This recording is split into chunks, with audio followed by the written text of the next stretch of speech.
Qui suis-je? Qui es-tu? Qui es-tu? Le plus souvent, nous les enfants de Dieu, nous n'arrivons pas à répondre à cette question-là normalement, clairement. Qui es-tu?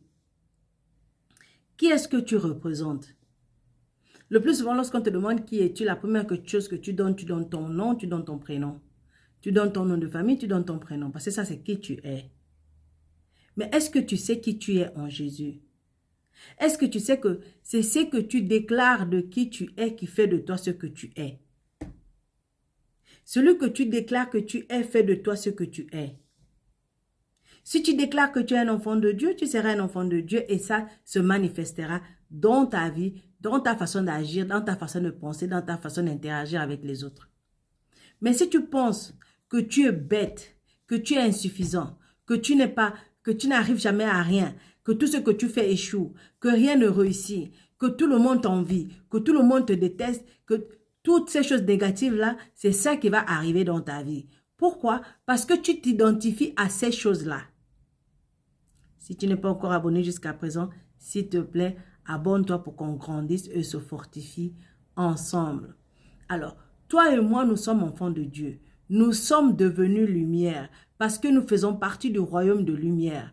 Pourquoi? Parce que nous sommes les enfants du Dieu de lumière. Parce que notre papa est lumière, nous sommes devenus lumière. C'est pourquoi Paul dit, dans 1 Corinthiens chapitre 6, verset 19, « Ne savez-vous pas que votre corps est le temple du Saint-Esprit qui est en vous, que vous avez reçu de Dieu et que vous ne vous appartenez point vous-même? » Il faut savoir d'abord qu'avant que nous soyons des êtres humains, nous sommes d'abord des êtres spirituels. Nous sommes des esprits. C'est pourquoi ce n'est plus nous qui vivons, c'est Jésus-Christ qui vit en nous. Donc parce que Jésus-Christ vit en nous, nous sommes devenus un avec Jésus. Donc lorsque tu te déclares faible, tu te déclares impuissant, tu te déclares mal aimé, tu te déclares abandonné, tu te déclares incompris, tu te déclares toutes ces choses-là que tu appelles à manifester dans ta vie, Dieu ne peut pas accepter ça. C'est pourquoi Pierre nous dit dans 1 Pierre chapitre 2 verset 9, « Vous au contraire, vous êtes une race élue, un sacerdoce royal, une nation sainte, un peuple acquis, afin que vous annonciez les vertus de celui qui vous a appelé des ténèbres à son admirable lumière. » Alors, reprenons maintenant à la question. Qui suis-je ou qui es-tu? Je suis élu et bien-aimé de Dieu. Je suis l'ouvrage de Dieu, né de nouveau en Christ pour faire son œuvre, pour faire des bonnes œuvres. Je suis saint et justifié en Jésus-Christ. Je suis réconcilié avec Dieu. Je suis né de Dieu et Christ demeure en moi. Je suis membre du corps de Christ. Je suis héritier de Dieu. Je suis un enfant de lumière. Je suis le temple du Saint-Esprit. Je suis l'ami de Christ. Je suis un pèlerin dans ce monde. Je suis citoyen du ciel. Je suis ce que je suis par la grâce de Dieu. Je serai comme Christ quand il reviendra sur cette terre. Parce que 1 Jean chapitre 3 verset 1 à 2 me dit, « Voyez quel amour le Père nous a témoigné pour que nous soyons appelés enfants de Dieu.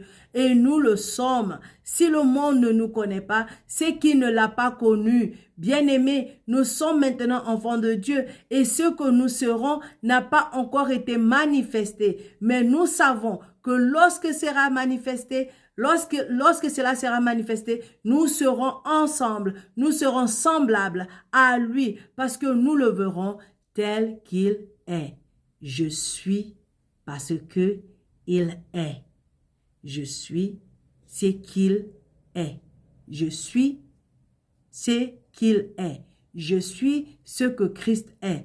Parce que ce n'est plus moi qui vis, c'est Christ qui vit en moi. Et moi, je suis enfant de Dieu. Et moi, je suis héritière du royaume de Dieu. Pourquoi? Parce que je suis devenu enfant de Dieu. Donc, je suis co-héritier avec Christ du royaume de Dieu. Je ne suis pas n'importe qui. Je suis l'enfant du Dieu Tout-Puissant. Si tu es béni, abonne-toi. Shalom.